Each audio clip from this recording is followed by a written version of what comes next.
Comment réussir son examen du BPC?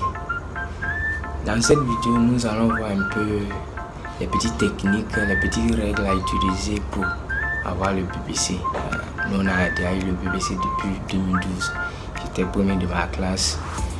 Il y a une mention assez bien à l'examen. Et dans cette vidéo, j'aimerais partager avec vous un peu les petites règles à mettre en place pour réussir ton examen du BPC. Au cours de l'année, tu dois avoir un emploi de temps personnel en fonction de l'emploi de temps de l'école. Moi, par exemple, de chaque jour, de 18h à 22h, je bossais. Et le lendemain, je me réveille à 4h, de 4h à 4h30 pour réviser ce que j'ai bossé à la veille. Donc, tu dois avoir un emploi de temps personnel en fonction de ton emploi de temps de l'école. Par exemple, si tu as maths aujourd'hui, à la veille, tu veilles et tu essaies de bosser sur mathématiques. Et quand tu te réveilles à 4h du matin, tu essaies de réviser un peu les propriétés. Si c'est propriétés de Thalès, tu révises. Si c'est Pythagore, tu révises. Même si c'est en numérique, tu révises. Donc, tu dois avoir un emploi de temps personnel. Pour les sujets de littérature, en corrigeant, tu peux faire souvent avec tes amis ou bien toi seul. Tu essaies de faire le sujet et puis te mettre à la place du professeur pour te corriger. Tu vas comprendre pourquoi souvent les professeurs donnent les mauvaises notes. Soit c'est l'écriture, soit la manière de faire n'est pas correcte. Donc tu dois te mettre à la place du professeur pour toi-même corriger tes sujets. Si c'est que ça soit résumé, que ça soit sujet de réflexion ou je ne sais pas comment on appelle maintenant sujet de réflexion, tu dois te mettre à la place du professeur pour essayer de te corriger. Tu dois aussi être en avance que le professeur. Il faudrait que tu saches où le professeur va partir. Par exemple, à la veille, avant de faire un cours, tu fais le cours en avance. Tu fais avant que le professeur fasse sa classe. Quand tu vas arriver en classe, quand il va t'expliquer, tout sera clair dans ta tête. Même où tu vas taper pour à la révision, arriver en classe, tout sera tellement clair que tu seras en avance que les autres élèves. Donc, c'est pourquoi il est nécessaire de faire les cours de vacances. Mais ça ne garantit pas forcément que tu vas avoir le BPC, mais ça te met un peu en avance, ça te met un peu dans le bain. Donc, avant même de faire un cours dans toutes les matières, avant de faire un cours, il faudrait que tu sois en avance que le professeur.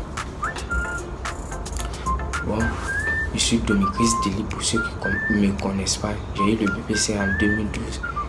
Oui, même si maintenant il y a des coefficients. Nous aussi, on avait les coefficients à cette époque-là. Donc, je suis bien placé pour connaître le domaine des coefficients. Donc, j'aimerais faire d'autres vidéos à ce sujet-là. Donc, abonne-toi, mets un pouce pour m'encourager à faire d'autres vidéos et like la vidéo. Bon, il faut avoir aussi un programme selon les coefficients.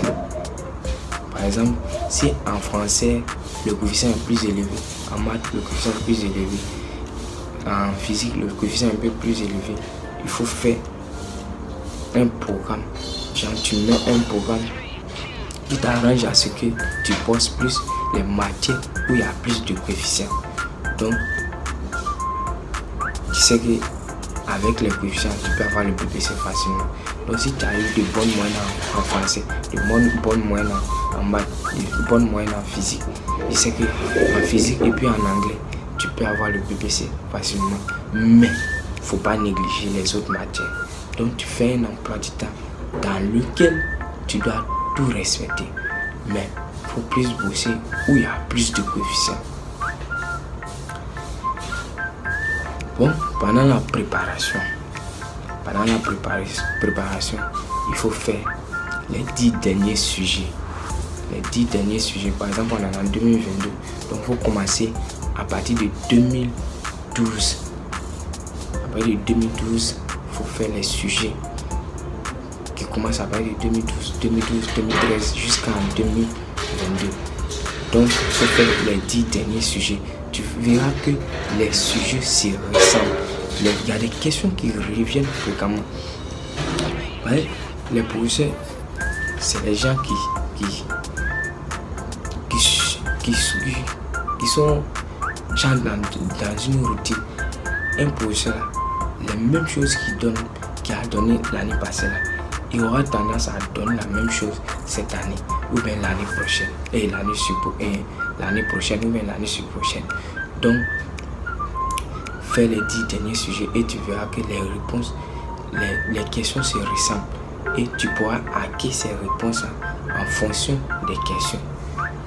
Tu verras que quand tu vas arriver au BPC, tu auras l'impression que toutes ces questions-là, tu as déjà vu, tu as déjà révisé. Donc, il faut faire les 10 derniers sujets. Il faut essayer de pousser les matières à bas. Il ne faut pas faire anglais avec français ou bien anglais avec maths en même temps. Tu bosses maths aujourd'hui, demain tu fais anglais, après demain tu fais français.